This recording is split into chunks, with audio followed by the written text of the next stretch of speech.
అత్యంత ప్రతిష్టాత్మకమైన depot Alipiri depot.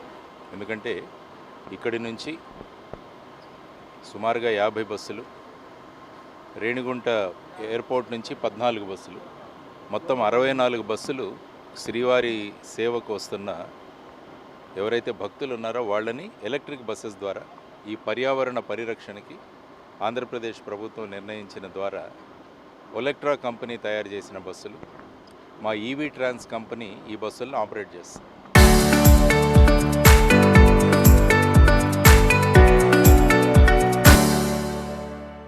So ఆ విధంగా ఈ కార్యక్రమం జరుగుతోంది. కాబట్టి ఇక్కడ పరిస్థితులు ఏంటి, ఇంకా పరిస్థితులలో ఏ విధంగా మెరుగుదల తీసుకురావాలి, ఏ విధంగా భక్తులకు ఇంకా మేలైన సౌకర్యాలు అందించాలన్న ఉద్దేశంతో ఈరోజు అలిపిరి డిపోకి రావడం జరిగింది. రీజనల్ మేనేజర్ జగదీష్ గారితో, తర్వాత బాలాజీ గారితో, తర్వాత డిపో మేనేజర్ వారితో, వీరందరితో కూడా డిస్కస్ చేయడం జరిగింది. అనేక విషయాలు దృష్టికి వచ్చాయి. వాటన్నింటినీ మనం ఎలా వాటిని పరిష్కరించాలన్న దాంతో సుమారుగా 3 గంటలు చర్చించడం జరిగింది. కాబట్టి త్వరలో ఈ సేవలు, ఎందుకంటే బ్రహ్మోత్సవాలు రాబోతున్నాయి మనకు సెప్టెంబర్ నుంచి, మళ్ళీ ఈ బస్సుల పరిస్థితి, బస్సుల కండిషను, వీటన్నింటినీ మెరుగు చేయాలన్న ఉద్దేశంతో ఈరోజు అనేక నిర్ణయాలు తీసుకోబడ్డాయి. ఆ నిర్ణయాలను అమలు చేస్తాం. బస్సుల యొక్క క్వాలిటీ, అందిస్తున్న సేవల్లో ఇంకా మంచి మార్పులు తీసుకురావడానికి ప్రయత్నిస్తామన్నది ముఖ్యంగా నా తరపున మీ ద్వారా ప్రజలకు తెలియజేస్తున్న ముఖ్యమైన విషయం. సార్, ఇప్పటికే బ్యాటరీలో కొన్ని సాంకేతిక సమస్యలు వచ్చాయని చెప్తున్నారు. ఎందుకంటే మన సెల్ ఫోన్ బ్యాటరీలో కూడా సమస్యలు వస్తాయి. మీరు రాగానే వెంటనే షాపుకు పరిగెత్తుతారు.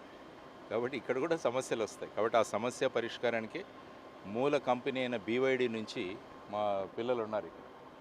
బీవైడి ఈ పిల్లలిద్దరూ వాళ్ళు బ్యాటరీలో ఉన్న బ్యాటరీ క్యాంపెయినింగ్ అంటాం, అంటే ప్రతి మాడ్యూల్ చెక్ చేసి ఎక్కడ డిఫెక్ట్ వచ్చింది, దాన్ని ఏ విధంగా రీప్లేస్ చేయాలని రాత్రింబగళ్ళు ఈ పిల్లలు పనిచేస్తున్నారు.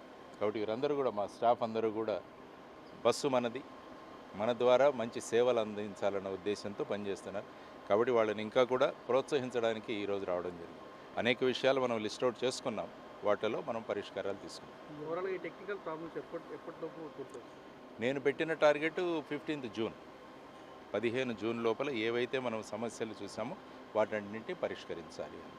సో అది చేస్తుంటాం. ఇంకా దాన్ని మనము ఫీడ్బ్యాక్ తీసుకుంటూ ఇంకా ఏం చేయాలి అన్నది. ఎందుకంటే ఇది విశిష్టమైన అనుభవం ఉన్న వాళ్ళు కావాలి దీనికి. ఎందుకంటే ఇది ఎలక్ట్రిక్ బస్, మామూలు డీజిల్ మెకానిక్స్ వీళ్ళంతా దొరుకుతారు, కానీ ఎలక్ట్రిక్ బస్సులో పరిజ్ఞానం ఉన్నవాళ్ళు దొరకడం అన్నది కష్టం. కాబట్టి వాటిని కూడా కొత్త, ఇంతకుముందు 23 ఉన్న వాళ్ళని 38 సంఖ్య పెంచాము, స్టాఫ్ కూడా పెంచాం. కాబట్టి పెంచిన మ్యాన్ పవర్తో ఇక్కడ పనిచేస్తాం. సో వాళ్ళకు కూడా ట్రైనింగ్ ఇస్తున్నాం, కొత్త కొత్త టెక్నాలజీలో ఏ విధంగా మనం ముందుకు వెళ్ళాలి అన్నది. కాబట్టి అటు ప్రయాణికులను తీసుకువెళ్ళాలి, ఇటువైపు బస్సు మెయింటైన్ చేయాలి. ఇవన్నీ కూడా ఒక మంచి క్లిష్టమైన సమస్యలు ఉన్న పరిస్థితి ఇది. కానీ దాని నుంచి మనం బయటికి తీద్దాం. ఇన్ని సంవత్సరాలు చక్కగా నడిపాం, ఇంకా బ్రహ్మాండంగా వీటిని ముందుకు తీసుకెళ్దాం అన్నది మా కాన్ఫిడెన్స్. ఉన్నాయి, వాళ్ళందరితో డిస్కస్ చేశాను. మాకెందుకంటే ఎలాగ ఫోన్లు ప్రతి ఒక్కరి దగ్గర నెంబర్ ఉంటుంది, వాళ్ళ సమస్యలు ఇమీడియట్గా తెలుస్తుంటాయి. మా మేనేజర్, మా క్లస్టర్ మేనేజర్ మురళీ గారు ఉన్నారు. ఇంతకుముందు ఆయన ఇక్కడ పనిచేశారు, మన ఆర్టీసీలోనే పనిచేశారు, కాబట్టి వారికి విశేషమైన అనుభవం ఉంది. తర్వాత మా మాథ్యూస్ అని మా సర్వీస్ ఇంజనీర్, ఆయన కేరళ నుంచి వచ్చాడు, మంచి అనుభవం. వెంకటేష్ ఉన్నాడు, వెంకటేష్ కూడా మంచి అనుభవం ఉన్న సర్వీస్ ఇంజనీర్. వీళ్ళందరూ కూడా ఇంటి పని మర్చిపోయి ఇదే మన ఇల్లు అని పనిచేస్తాం. కాబట్టి వీళ్లకు ప్రోత్సాహం ఖచ్చితంగా దొరుకుతుంది. ఆ విధంగా ముందు మేము తీసుకెళ్తాం. There is no doubt. Depot in-charge ఉన్నాడు మా శ్రీహరి, ఇంకా మహేంద్రన, రాజేంద్ర, వీళ్ళందరూ కూడా పనిచేస్తున్నారు. ఫ్యామిలీ గురించి తక్కువ ఆలోచన, బస్సు గురించి ఎక్కువ ఆలోచన, ఆ విధంగా పనిచేస్తున్నారు. వాళ్ళకి ఇంకా కూడా ప్రోత్సాహం. అవన్నీ కూడా ఇంతకుముందు ఏముందంటే ఇంటర్సిటీ, ఇంట్రాసిటీ వేరే ఆపరేటర్స్ ఉండేవాళ్ళు. ఎందుకంటే మనకు మదనపల్లి నుంచి కానీ, కడప నుంచి కానీ, నెల్లూరు నుంచి కానీ వచ్చేవాళ్ళు వేరే ఆపరేటర్, ఇక్కడ వేరు. ఇప్పుడు ఇద్దరిని కలిపి ఒకే ఆపరేటర్ కింద తీసుకు. కాబట్టి సుసూత్రీకరణ, డ్రైవర్స్ కూడా ఇంకా ఏ విధంగా ప్రోత్సాహం ఇవ్వాలన్నది కూడా ఆలోచించడం జరిగింది. అవన్నీ కూడా సార్ట్అవుట్ అవుతాయి, డోంట్ వరీ.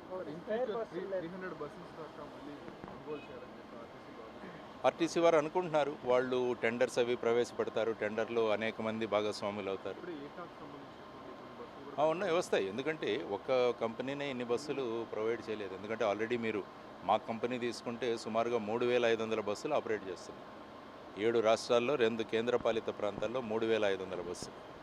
మాకు ఆర్డర్ బుక్ 12,000 ఉంది. 2030వ సంవత్సరానికి దీన్ని 30,000కి తీసుకెళ్లేదానికి ప్రయత్నాలు చేస్తున్నాం. మెగా మెయిన్ కంపెనీ కృష్ణారెడ్డి గారు వారంతా కలిసి ఈ విధంగా ఒక లాంగ్ టర్మ్ ప్లాన్లో వెళుతున్నారు. ఎందుకంటే పర్యావరణ పరిరక్షణ కోసం మనం ఎలక్ట్రిక్ బస్సులు అనేది చాలా ముఖ్యం. కాబట్టి ఆ విధంగా పనిచేస్తున్నాం. So let us see, we're all working like a team. ఒక టీమ్ లాగా పనిచేస్తున్నాం.